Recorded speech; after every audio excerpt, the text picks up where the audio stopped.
What would you do if the law itself turned against you, not with chains or prison, but with a marriage decree you never chose? Imagine a proud young woman forced to stand at an altar beside a man of low station while the entire town watched for her humiliation. Was it punishment or destiny in disguise? Could a servant's hands, scarred by labor, hold a love deeper than any wealthy suitor's promise? And when the storms came, who truly stood beside her? The sun had barely cleared the rooftops of Prosperity Creek when a single sheet of paper appeared on the courthouse wall. By noon, every boot that crossed Main Street slowed to read it.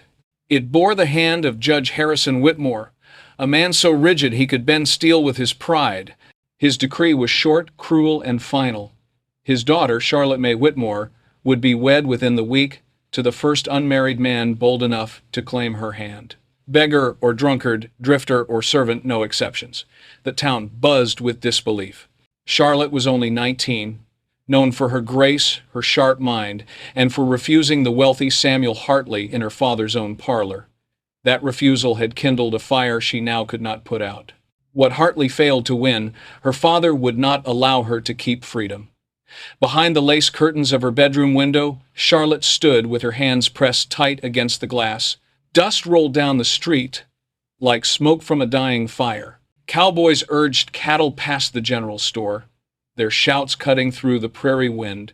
A schoolboy sprinted by, clutching his paper bundle, and an old wagon rattled with loose spokes as if the town itself trembled under the judge's order. Her mother had urged her into the blue silk gown, the Whitmore pride stitched into every thread. But Charlotte turned instead to a plain gray dress, tying her hair with nothing but ribbon. She refused to step into the world painted like a doll for auction. She would walk as herself even if they meant to drag her down. By evening, whispers swelled into wagers. Who would dare? Drifters sharpened their boots. Ranch hands practiced their smiles. The proudest girl in Wyoming had been set for public claiming, and her father meant the town to witness every shameful step. Yet Charlotte was not broken. Fear coiled in her chest. Yes, but beneath it burned something else. Small as a spark, cupped against the wind. Defiance. On the days that followed, the Whitmore house became a stage.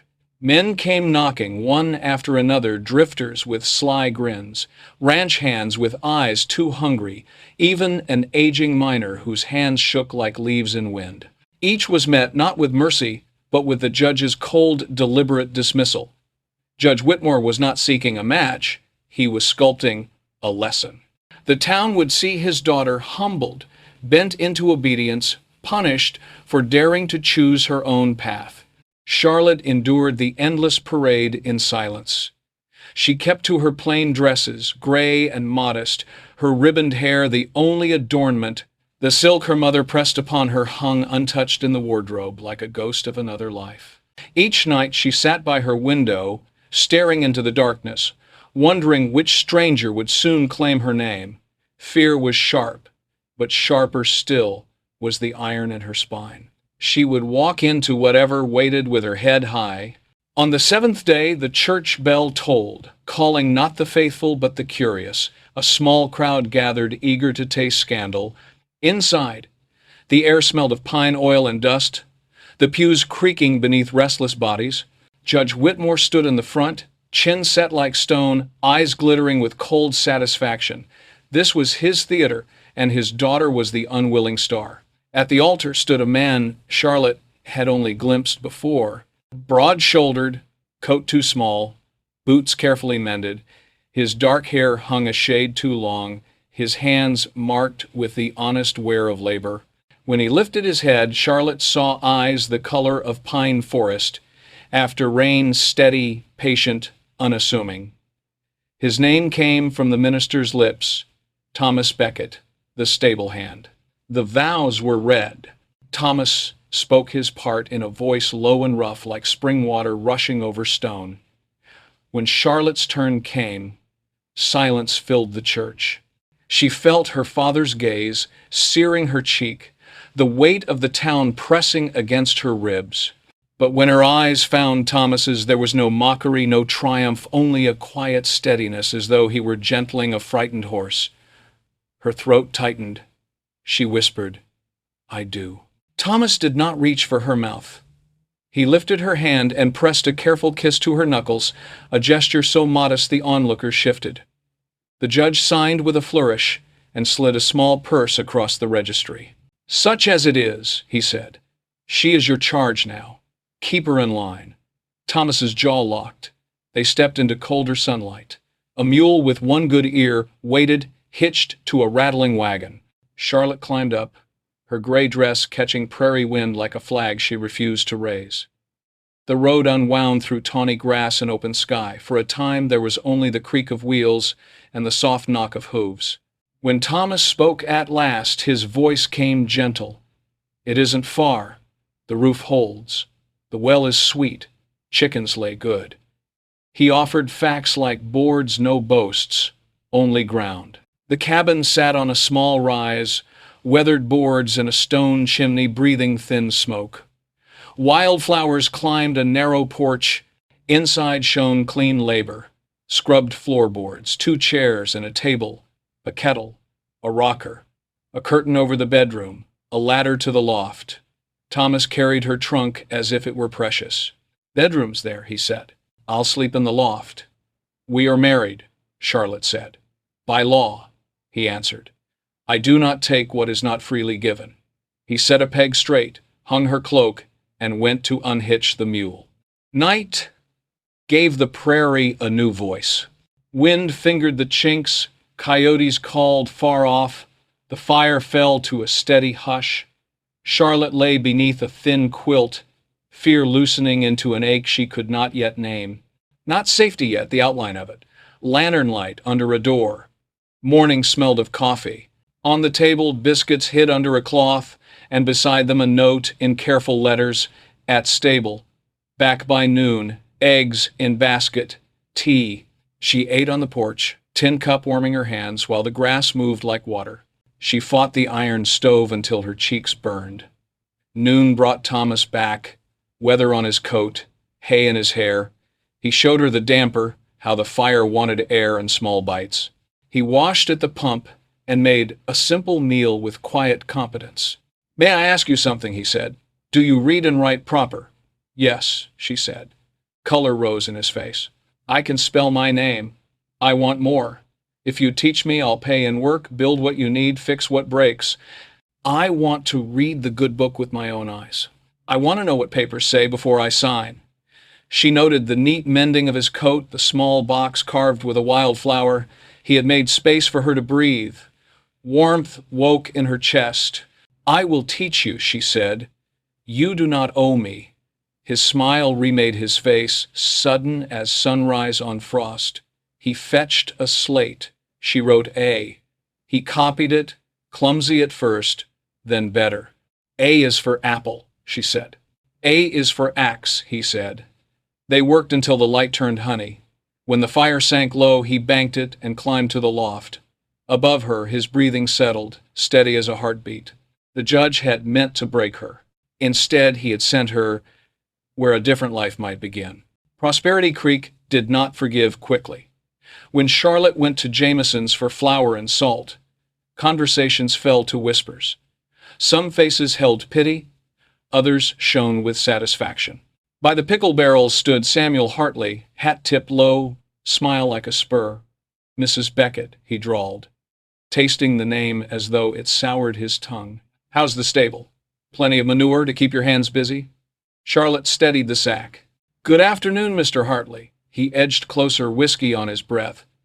"Tell me, when you wake in that little shack, do you wish you'd chosen a real man?" Before she answered, Thomas came from the smithy, walking with that ground-set stride. He didn't raise his voice. He stepped between them, pine-green eyes on Samuel. She said, "Good afternoon. That means you're done." A heartbeat hung. Samuel's hand drifted, then dropped.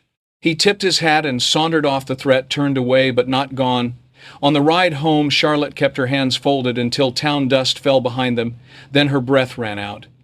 "Thank you," she said. Thomas kept his eyes on the ruts. "You don't owe thanks. No man has claimed to speak to you that way. Winter came early, shouldering across the plains with a white roar. Thomas left for the livery at dawn. By noon, the sky was bone white, the horizon swallowed.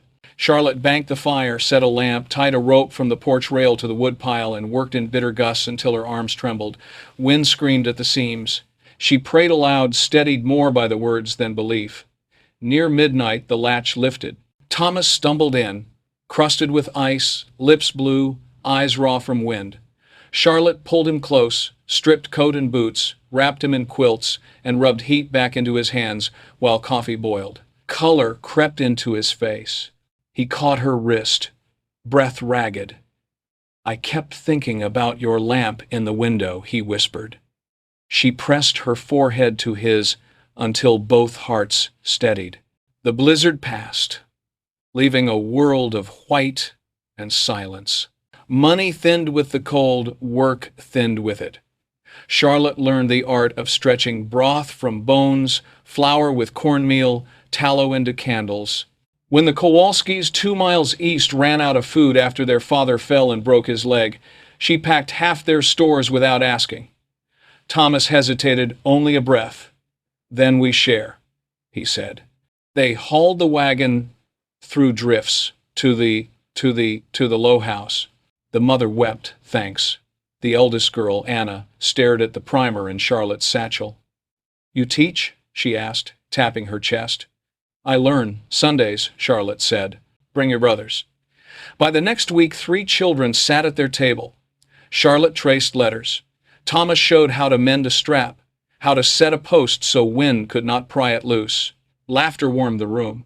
For the first time since the church bell, the floor of her life felt steady beneath her boots, truly brave. Word spread through the prairie like smoke. More children arrived on Sundays, arms full of beans or kindling as payment for letters. The widow Martinez sent her nephew with wood. The Hendricks boy brought a sack of dried beans. Even Caleb, the blacksmith with hands like anvils, stood shyly in the doorway.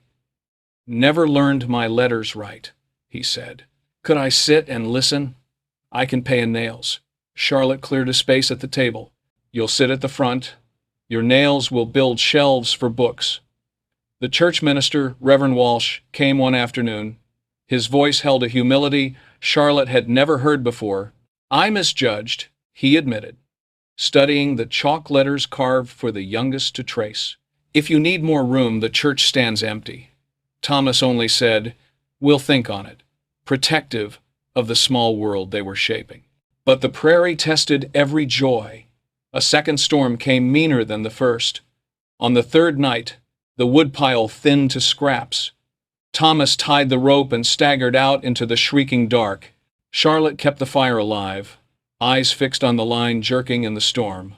Once, twice, it went slack, her stomach dropped like a stone. At last it pulled tight, and the door burst open. Thomas stumbled in, dragging a sled of split logs, face raw, eyes fierce. "I will not leave you in the cold," he said. She believed him. In town, Samuel Hartley's pride curdled into poison. At the saloon, he spat words. That Thomas played at books to impress a bored girl, that Charlotte had traded silks for rags. Men laughed too loud, fearing Samuel's money more than believing him. Gossip reached Judge Whitmore. The old man, spine still iron, wrote a letter cut sharp as a knife, "Return at once. Annulment can be arranged." Charlotte read it by lamplight, Thomas silent across the table. The wind hissed at the seams. The primer lay open to a page Thomas had mastered. Charlotte lifted her chin. "I won't go back," she said. "Not to a life that drowned me." Thomas's face was grave, but his words gentle. "If you choose to leave, I'll take you safe to the door." Her voice steadied. "I choose to stay." And for the first time, she reached for him by her own will, her own desire. That choice changed the air between them. Lessons grew longer. Evenings softened. On Sundays, the table filled, then the doorway, then the yard. Charlotte taught letters and numbers. Thomas taught the work of land, read the sky, set posts to bedrock, turn a rope into a lifeline when the world turns white. Pride kept some adults away, but not Caleb. He came with a crate of nails and a shy ask, "Shelf for more books?" Thomas built one that night, planing boards smooth as river stones, poison pooled in darker corners. Samuel's talk grew meaner. Men seeking favor laughed too quickly. One moonless night, as wind hissed through cottonwoods, a shout split the street, "Fire! The livery!" By the time Charlotte and Thomas reached town, flames climbed the rafters like hungry hands. Horses screamed. The roof spat sparks. Thomas didn't hesitate. He wrapped his scarf, plunged through smoke, and cut halters, driving terrified animals toward the alley. Charlotte seized a bucket, shoving fear down with motion. She barked orders with a schoolmarm's clarity. "Form a line, from the pump pass, throw, pass." Children and mothers fell in. Caleb shouldered 2 pails. Reverend Walsh rang the bell until men woke from drink. The town that once watched a scandal now fought beside the woman it judged. A beam cracked and crashed. Thomas vanished in smoke. Charlotte's voice broke. "Thomas?" No answer. A shape lurched from the doorway, dragging a man by the collar, Samuel Hartley, soot-black and coughing. He tried to shove free, pride still a rusted spur. Thomas turned back for the last stall. "You fool!" Samuel gasped. "Leave the stud, he's insured." "Not to me," Thomas said, and disappeared again. Moments later he stumbled out, half carrying the frantic horse, eyes red, hair singed. The roof gave way. A funnel of sparks roared like a prairie star. After, as steam hissed from beams, Samuel stared at the man he'd called a pretender. No thanks came. Judge Whitmore had arrived during the chaos. Now he stood apart, hat in hand, watching Charlotte move the line with a blanket for shivering children, checking scraped palms, pouring water for the old, her face streaked with ash, ribbon undone. She looked like a pillar, not a doll. The judge's gaze shifted to Thomas, coat scorched, hands blistered, eyes steady as winter pine. Something in the old man's stance changed, not apology, not yet, but the first crack in iron. He nodded once, as a prayer. The morning after the fire, the town gathered in the churchyard, jittery as colts after thunder. Some praised the bucket line, others muttered that Sunday lessons in a servant's cabin were improper. Samuel, bandaged and bitter, let his words slither. Reading breeds ideas. Ideas breed trouble. Charlotte stepped forward, ash still in the seams of her dress. "Hunger breeds trouble," she said.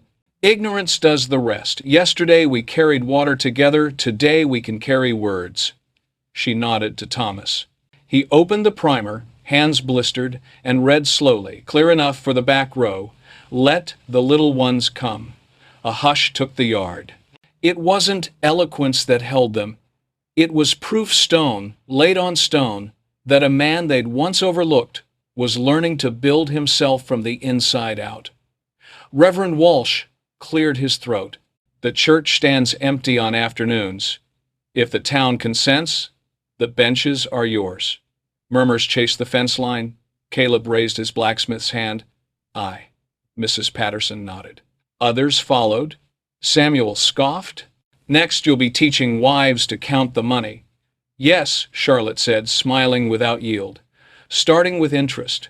A ripple of laughter loosened the knot of fear. On the edge of the crowd stood Judge Whitmore, hat lowered against the new wind.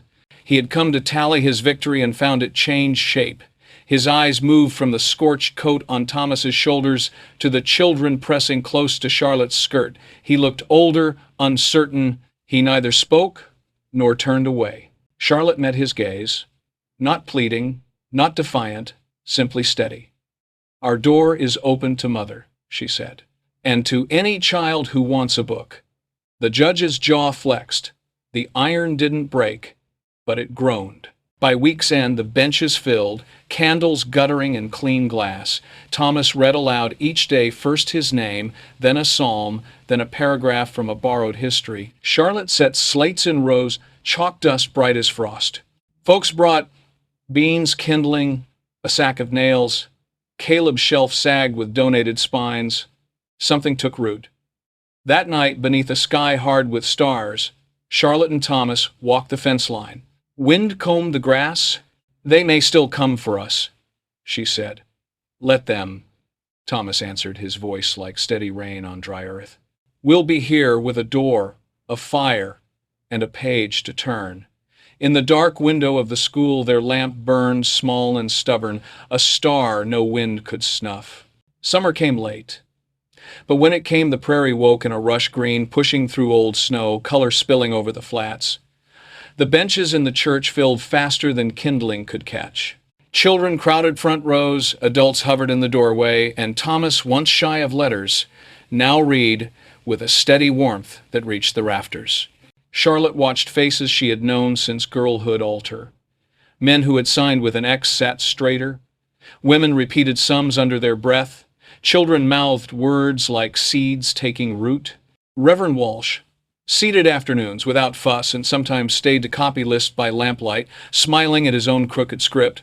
In the evenings, when the last slate was wiped and the floor swept, Charlotte and Thomas walked home along the creek. Plans rode with them like faithful horses. He dreamed of a larger cabin with a window for every wind and shelves for books not yet met.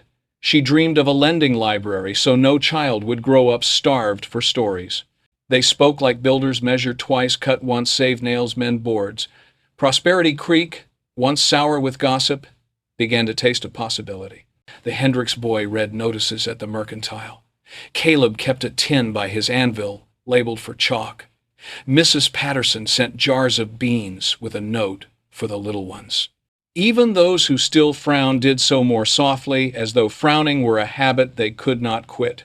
One Sunday, Charlotte's mother stood at the church door.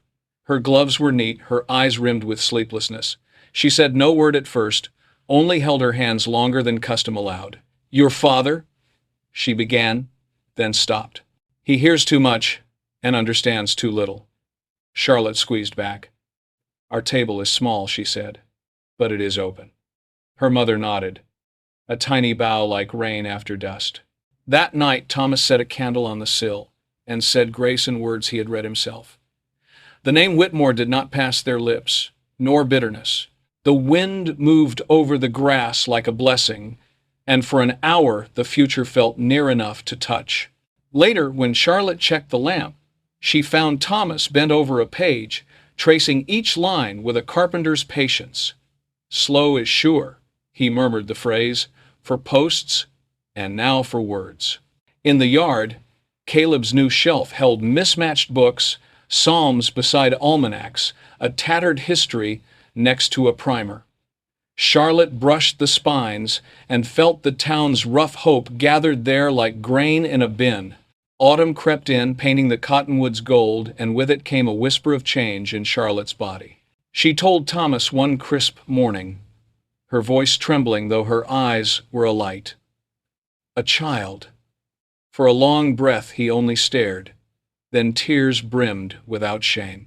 He built a cradle from prairie oak, carving flowers into its sides with the same patient hands that once shoveled stalls. Each night before sleep he traced the smooth wood and whispered promises no one else could hear. When the baby arrived on an autumn dawn, the sky itself seemed to pause. Charlotte's cries broke into laughter when she held a son, James Harrison Beckett. Thomas gathered them both, rough hands gentle to silk. "You'll have more than I ever had," he vowed. "You'll have love and books and a horizon wide as the prairie." The town that once whispered about scandal now came bearing blankets, jars of broth, a quilt stitched with borrowed thread. Children Charlotte had taught lined the fence, peering at the bundle in her arms as though the future itself had been swaddled there. Even Charlotte's mother came, trembling as she took her grandson close. Tears slipped free, wetting the baby's brow. She whispered, "He has your eyes." A note arrived days later in Judge Whitmore's hand. Not an apology, but a gesture all the same. A leather-bound book for James's future studies, with the words, "May it serve him better than pride has served me." Charlotte read it twice, then tucked it on Caleb's shelf between psalms and primer. In those weeks, Charlotte and Thomas learned new rhythms, lessons paused for feedings, chalk dust mingled with lullabies. Thomas rose at dawn, rocking the child so Charlotte might rest. At night she copied words by lamplight as he dozed with the infant against his chest. Their cabin, now alive with prayer, laughter, and rustle of pages, turned with one hand while another cradled hope. Snow came early, blanketing the prairie, but inside their home, warmth grew. Students still trudged through drifts on Sundays, gathering near the stove.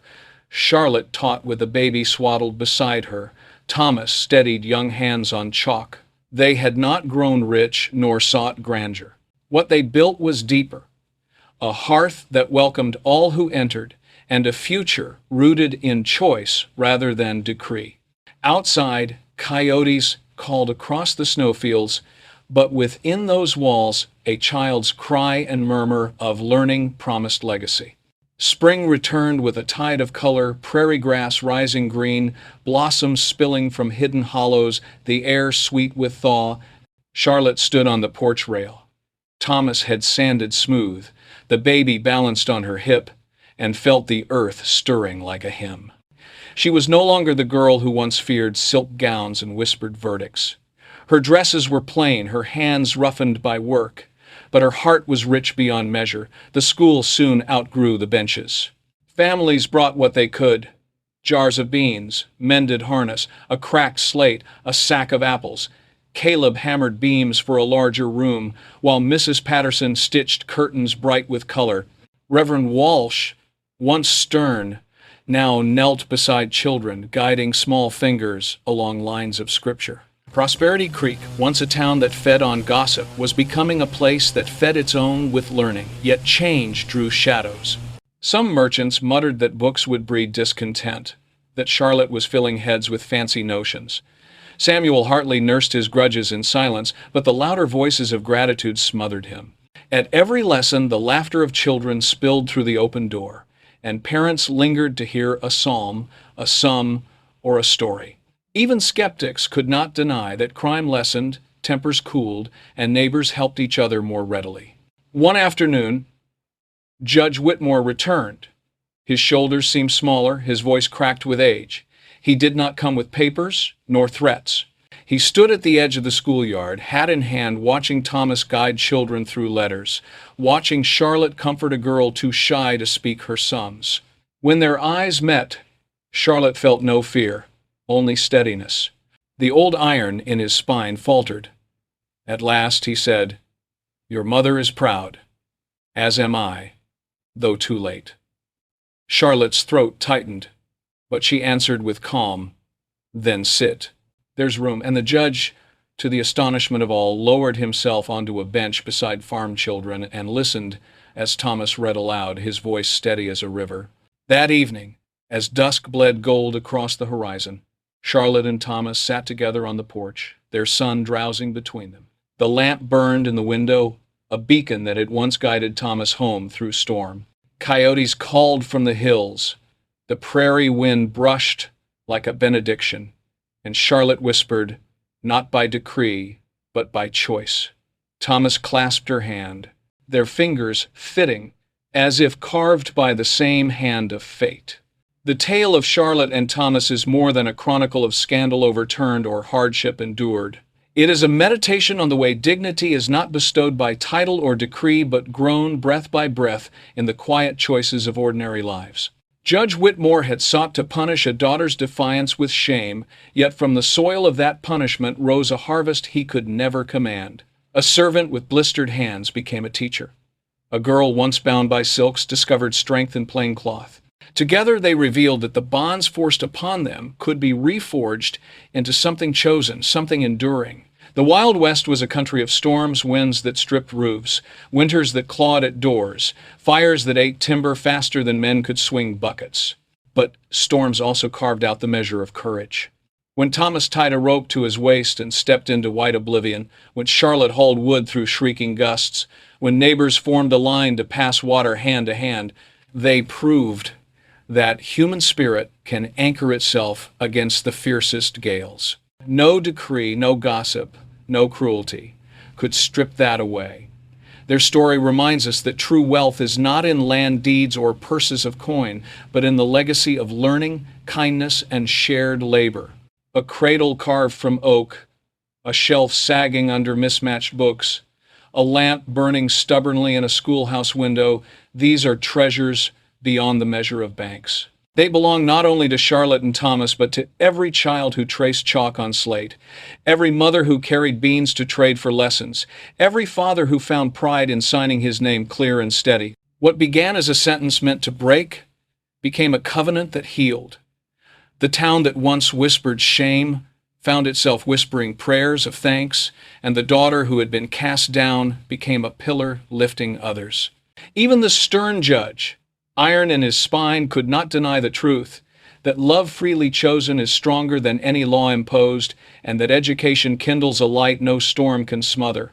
So let this story rest not as entertainment alone, but as reminder. In every life there will be decrees we did not ask for, hardships we did not invite, yet within them lies the seed of choice, the power to answer cruelty with compassion, ignorance with knowledge, despair with steadfast hope. Like Charlotte, we may find that what was meant to diminish us becomes the fire that tempers us.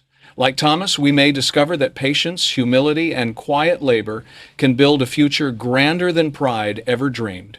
And if on some night the wind howls against your walls and doubt rattles your heart, think of the lamp in the Beckett's window, a small flame shining across a vast prairie. It burned not because the world permitted it, but because two souls chose to tend it together. So may we all guard our lamps, stubborn and bright, until the dawn breaks.